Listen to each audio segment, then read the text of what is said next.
Hello students and welcome back to channel Siraj Shaikh the study. आज underwriting of shares and debenture का lecture number 7 होगा, जिसमें हम करेंगे नए points of underwriting of shares and debenture. Start करेंगे आज का क्लास।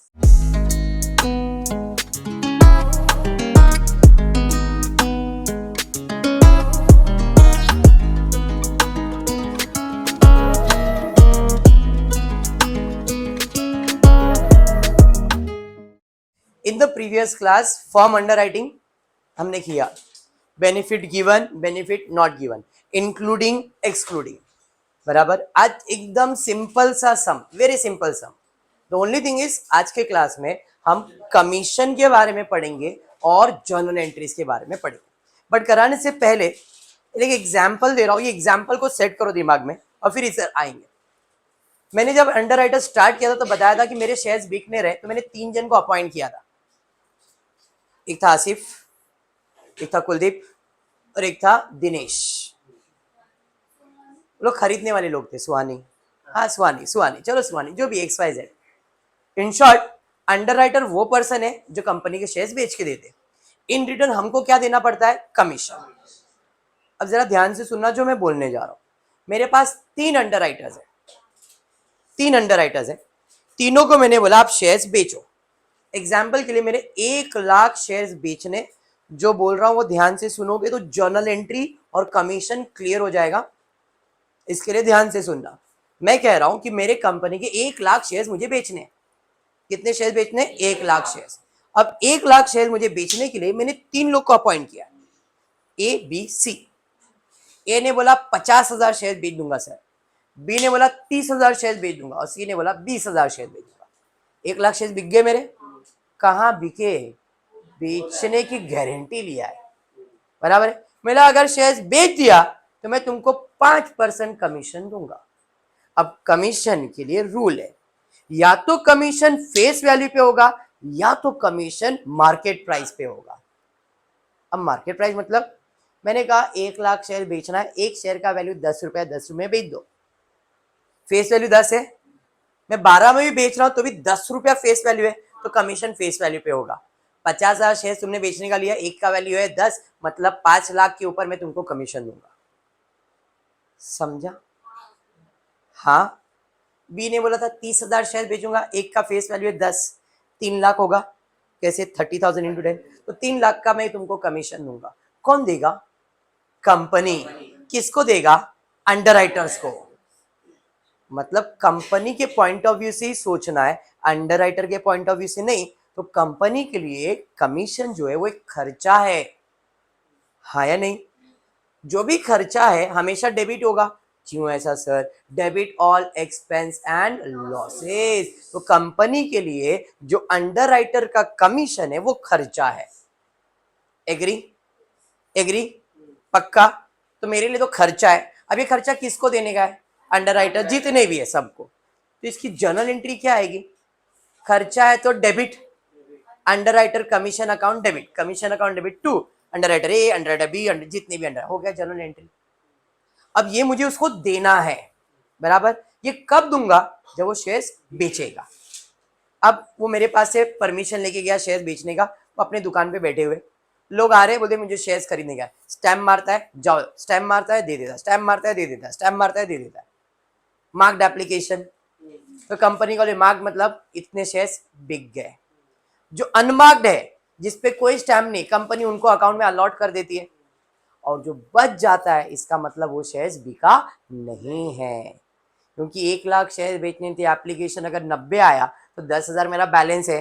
वो बैलेंस का मतलब होता है वो शेयर्स बिके नहीं है। और जो शेयर्स बिके नहीं है तो क्या मैं उसका कमीशन दूंगा? Logic clear? तो सर फिर वो शेयर्स का करने का क्या? वो शेयर्स कंपनी जबरदस्ती बोलेगी अंडरराइटर खरीदो, खरीदो। क्योंकि 90 तो बिक गया, उसका पैसा तो आ गया, लेकिन जो नहीं बिका है वो तुमको खरीदना पड़ेगा और उसका पैसा तुम दोगे। अब मुझे जो शेयर्स बिका नहीं है, जो मेरा बैलेंस शेयर्स है, वो मैं किसको बेचने वाला हूं? अंडरराइटर को। जो मार्क्ड अनमार्क्ड वो लोगों को बिक चुका है, वो पैसा आ चुका है कंपनी के पास। जो नहीं बिका है, इन शॉर्ट जो नेट लायबिलिटीज आता है, वो शेयर्स नहीं बिका होता है और वो शेयर्स हमको अंडरराइटर को बेच के उनसे पैसा लेना होता है।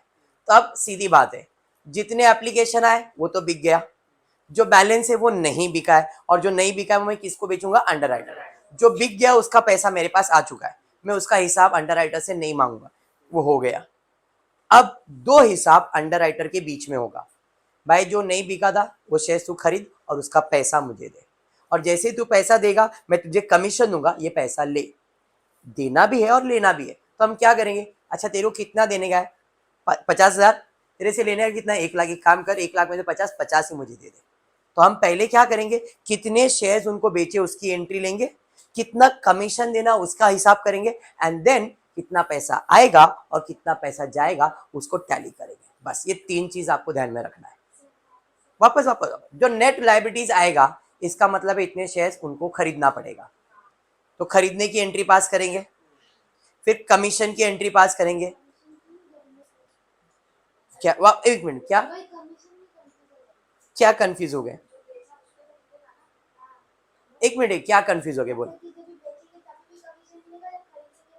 इल्ले इल्ले, you are mixing the things. Listen, ma'am, I'm an underwriter. I came to you. Sometime English. I came to Kuldeep. Tension में है लेकिन आया इतना इंग्लिश कहने रे बेशरम लड़का, आंसू आया बोलता है इंग्लिश सुन के। लोग देखते हैं ना हंसते हैं कसम से। वापस ध्यान दो। देख मैं अंडरराइटर है, मैं तेरे पास आया कि तुम्हारे शेयर बेच के दूंगा, तो तुमने पूछा कितने शेयर बेच, मतलब 50,000 शेयर बेच। ठीक है 50,000 बेचो, कमीशन लेके जाओ। अब अगर मैंने 40 बेचा है, 40 ही शेयर बेचा है, तो 10,000 अभी बाकी है, तो मुझे ही खरीदना पड़ेगा। खरीदना तो पड़ेगा बट कमीशन तो मैं पूरा 50,000 शेयर पे ही लूंगा ना। क्यों? क्योंकि मैंने पूरे 50 तुम्हारे बेच के दिए, चाहे वो मैंने खरीदे या किसी और को बेचे, कंपनी के शेयर तो बिके ना। 50,000 पूरे के पूरे बिके, कमीशन मिलेगा। अब वो तुम खरीदो या किसी और को बेचो, कंपनी को उससे कोई लेन देन नहीं है। और हम जब स्टेटमेंट बनाते हैं उसमें यही बताते हैं कि कितना बाहर वाले को गया और कितना अंडरराइटर्स ने खरीदा, हमारा स्टेटमेंट वो होता है। अभी कंसेप्ट बैठ गया दिमाग में अंडरराइटर का। चलिए फिर सम देखते हैं क्या है। इतना ध्यान में रखना कि तो आपका जर्नल एंट्रीज इजी हो जाएगा, नहीं तो स्टूडेंट जर्नल एंट्रीज की वजह से खाली स्टेटमेंट तो बना लेते। यस यस, आज फिर से करें। कल हम लोगों ने कमीशन और जर्नल एंट्रीज नहीं किए थे, आज कर रहे हैं। Authorise capital of Jalaram limited was 12,50,000। Authorise मतलब उनके पास कैपेसिटी इतने शेयर्स इशू करने की, इतने शेयर्स बेचने की। लेकिन किंतु परंतु बंधु इक्विटी शेयर्स 10 रुपए का है, कंपनी ने सिर्फ 80% shares at a premium of 2 पर share which was entirely under return as follow. 10 रुपए का शेयर है, 2 रुपया प्रीमियम मांग रहा हूं, मतलब मैं कितने में इश्यू कर रहा हूं? 12 रुपए में। शेयर्स कितने में बेचने वाला हूं मैं सना? 12 रुपए में बेचने वाला हूं। मैंने बोला अंडरराइटर को, देख एक शेयर का वैल्यू 10 रुपया है, मुझे 2 रुपया प्रीमियम मतलब 12 रुपए में बेच के चाहिए शेयर्स। तुम बेच के दो, मैं तुमको कमीशन दूंगा। अब कमीशन किस पे दूंगा अभी तक बोला नहीं है। कमीशन या तो मार्केट प्राइस पे हो सकता है या तो कमीशन फेस वैल्यू पे, जिस पे बोलेगा हम उस पे कैलकुलेट करेंगे। डन। अब इधर क्या दिया है कि भाई अंडरराइटर ने बोला ठीक है आपको जितने भी शेयर बेचने, कितने शेयर बेचने? 80%। तो 12,50,000 का 80% हम लोग कैलकुलेट करेंगे, मेरे हिसाब से 10 लाख आता है। 10 लाख शेयर बेचेंगे, उसमें से कोटक ने बोला 40% तो मैं बेच दूंगा, कोटेचा बोल रहा है 30% बेच दूंगा, ठक्कर बोल रहा है 20% बोल रहा है, गंत्रा बोल रहा है भाई 10% बेच दूंगा, जो भी है। तो ये उसका ग्रॉस लायबिलिटीज है।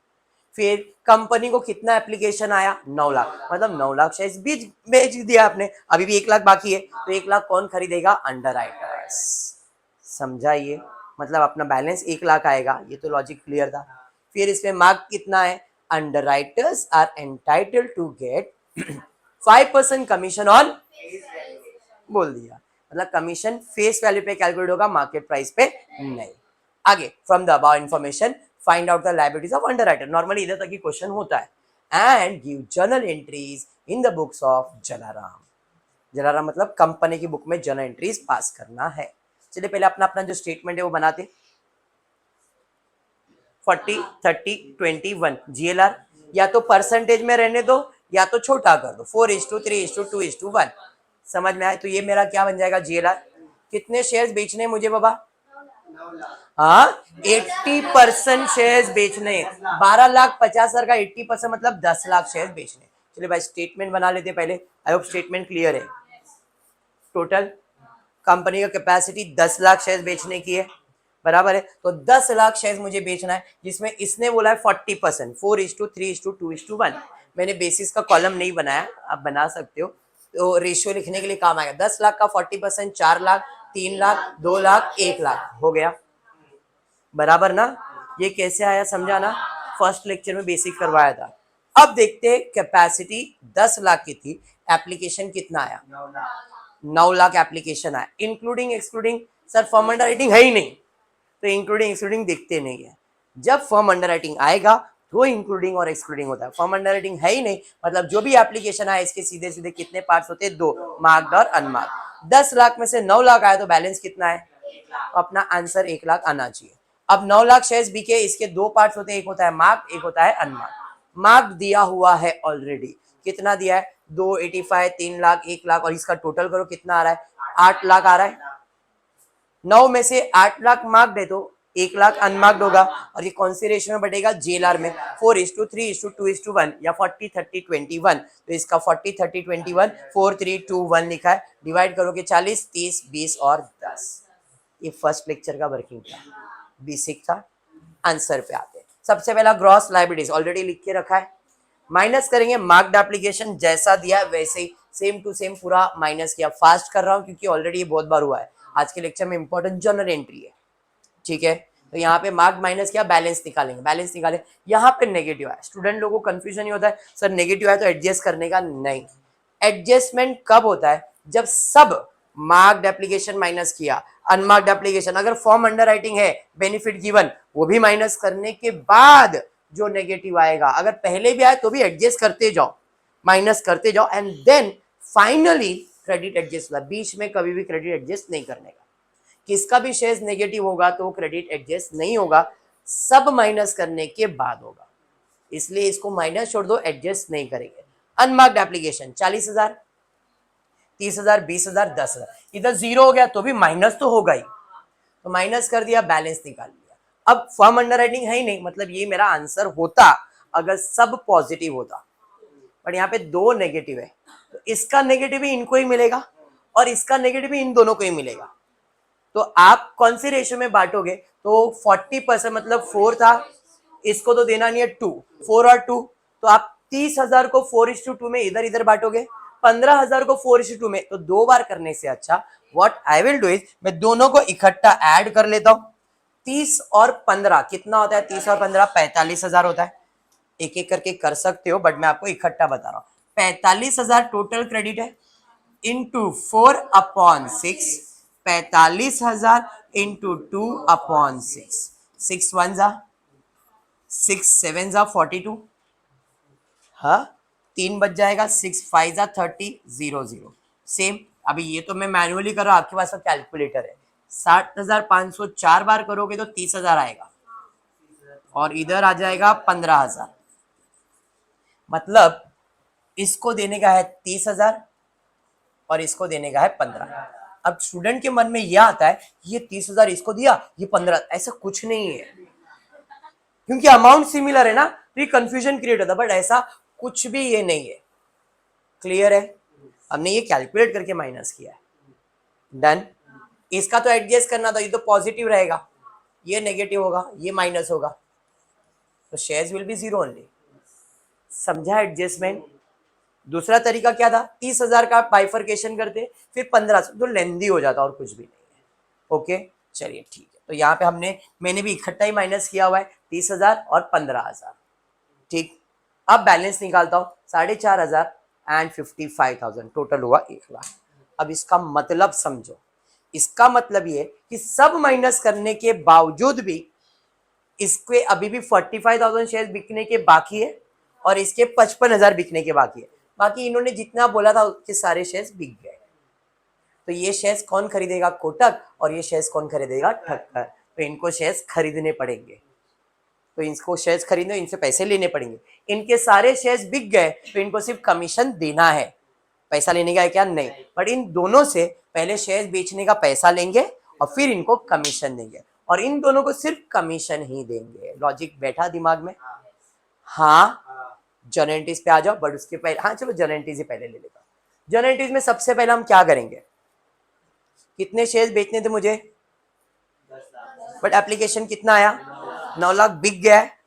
तो जब शेयर्स बेचा है तो शेयर्स जाएगा, बदले में पैसा आएगा। तो एंट्री क्या है, पैसा आएगा, कैश और बैंक अकाउंट डेबिट।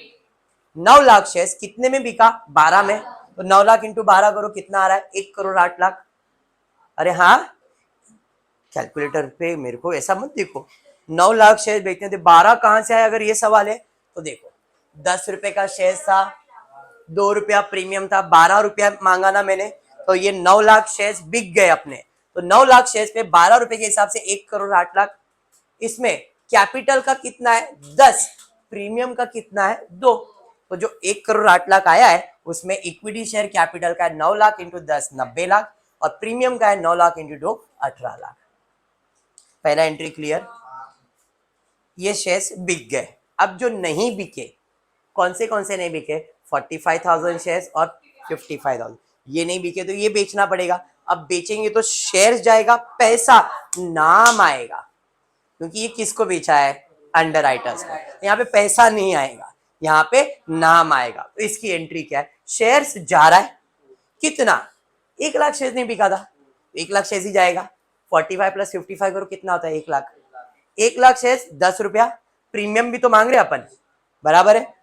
तो यहाँ पे टू शेयर प्रीमियम 2 रुपया, मतलब टोटल 12 लाख लेने का है। इसमें से इससे कितना लेंगे, 45,000 इंटू 12, कौन है ये, कोटक। 45,000 इंटू 12 5 लाख 40, और ठक्कर से कितना लेंगे, 55 इंटू 12 6 लाख 60। ये एंट्री समझा, हाँ या नहीं, पक्का। वापस जो भी लायबिलिटीज है, अगर इसका भी शेयर्स बचता या इसका भी, तो चारों का account debit to equity shares. मतलब तुम्हारे शेयर्स बिके नहीं, तुम खरीदो। मतलब कोटक से मुझे कितना पैसा लेने का है, ठक्कर से कितना पैसा लेने का है, उनसे क्यों लेने का है, क्योंकि उन्होंने शेयर्स बेचे नहीं है तो उनको ही खरीदना पड़ेगा। तो हम उनसे पैसा लेंगे, हम मतलब कंपनी उनसे इतना पैसा मांगेगी। अभी तक मांगा नहीं है, खाली हिसाब किया है, ठीक है। तो ये बिक गए, ये पैसा आ गया, ये नहीं बिके तो आपने खरीदा। अब हम कमीशन कैलकुलेट करें। कमीशन किस पे कैलकुलेट करने बोला था, फेस वैल्यू। कितने शेयर बेचने की गारंटी ली थी इसने, 4 लाख 3 लाख 2 लाख 1 लाख, बराबर। ये नंबर ऑफ शेयर्स है, वो आपको फेस वैल्यू पे देगा। तो 4 लाख इंटू अपने शेयर्स का वैल्यू कितना है, 10। कैलकुलेटर जरा निकालो, कैलकुलेटर निकालो। 4 लाख इंटू 10 करो, कितना आता है, 40 लाख। 40 लाख का कितना परसेंट निकालो, कितना आ रहा है कमीशन। 3 लाख इंटू 10 मतलब 30 लाख। 30 लाख का 5%, टोटल कमीशन कितना देना ही है, ये देना है।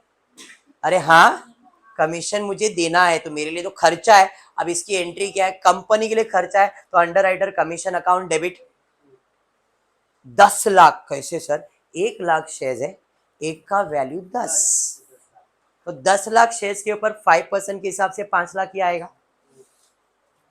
अरे हाँ, अगर ये नहीं समझा कोई नहीं, commission account debit to 2 lakh 1.5 lakh 1 lakh 50 add करो, 5 लाख ही होएगा ना। टोटल 1 लाख शेयर्स के ऊपर, सॉरी 10 लाख शेयर्स के ऊपर आप कमीशन देने वाले हो, तो 10 लाख शेयर्स का इंटू 10 करोगे, इंटू 5% करोगे, तो आपको सेम 5 लाख ही आएगा। इतने ही शेयर्स बेचने थे अपने को, आपने यही कैलकुलेट किया ना कमीशन। तो अरे हाँ, 2 किसको देने का है, कोटक को कितना देने का है, 2 लाख। 2 कोटेचा को देने का है 1.5 लाख, इसको देना है 1 लाख, इसको देना है 50। जितना क्रेडिट उतना डेबिट हो गया। अंडर राइटिंग के अंदर जर्नल एंट्री में ये और ये 2 एंट्री होती है मेन, ये ऑप्शनल होता है, किसी किसी में करोगे किसी में नहीं करोगे, बट ये क्योंकि नेट लायबिलिटीज पॉजिटिव रहेगा ही रहेगा, बैलेंस रहेगा ही रहेगा, तो ये एंट्री आएगा ही। और कमीशन है तो कमीशन की भी एंट्री आएगी। कमीशन तो सबको देना है, मेरा खर्चा है डेबिट। अब हिसाब करेंगे, क्या डाउट है बोल सोनी, क्या डाउट है, ठीक है ठीक है, कैलकुलेटर में पूरा पैसा नहीं है, ध्यान दे, इधर ध्यान दे, कोटक का हिसाब कर रहा हूं। कोटक से कितना पैसा लेने का है और कोटक को कितना पैसा देने का है, तो कितना पैसा मांगना है कि देना है, कितना पैसा मांगने का है, मांगना है मतलब पैसा आएगा, कौन देगा, 3,40,000 कौन देगा, कोटक, तो पैसा आएगा मतलब कैश और bank account debit to Kotak account. Thakkar कितना पैसा लेना है, ठक्कर को देना कितना है, मतलब 5,60 भी लेना है, तो पैसा लेना है तो इधर भी एंट्री पैसा आएगा, bank account debit to Thakkar, combine entry कर देता हूं। कोटक से लेने का है, ठक्कर से लेने का है, पैसा आ रहा है, अरे समझा, oh my God, good question. 5,40,000 2,00,000 बराबर, 5,40,000 लेना था क्योंकि तुमने शेयर्स खरीदा, पैसे दो, 2,00,000 तुमको देने का था, तो मैंने हिसाब मारा, 5,40,000 में से 2,00,000 तो मेरे पास बन रहा है, मैं नहीं देता हूँ, एडजस्ट कर लो, कमीशन 3,40,000 दे दो मुझे, तो entry bank account debit to Kotak. Thakkar भाई इससे भी पैसा लेने का, bank account debit to Thakkar, मैंने कंबाइंड एंट्री पास कर दिया। अरे हाँ, तो भाई इन दोनों का हिसाब क्लियर, अरे हाँ, अब कौन बच गया जिसको कमीशन देने का है, कौन कौन है कमीशन देने वाला, सिर्फ दो है, कोटेचा और कनट्रा, बराबर है, अब इनको देना है मतलब पैसा जाएगा, तो पैसा जाएगा बैंक अकाउंट, किसके पास, कोटेचा के पास और कनट्रा, कितना जाने वाला है, तो जितना है उतना पूरा जाएगा, 1,50,000 और 50, टोटल 2,00,000 हो गया। जर्नल एंट्री अंडर राइटर्स का खत्म, इतना ही है जर्नल एंट्रीज और कुछ भी नहीं है। This is the final journal entry, इसके बाहर कुछ भी एक्स्ट्रा जर्नल एंट्रीज नहीं आता है।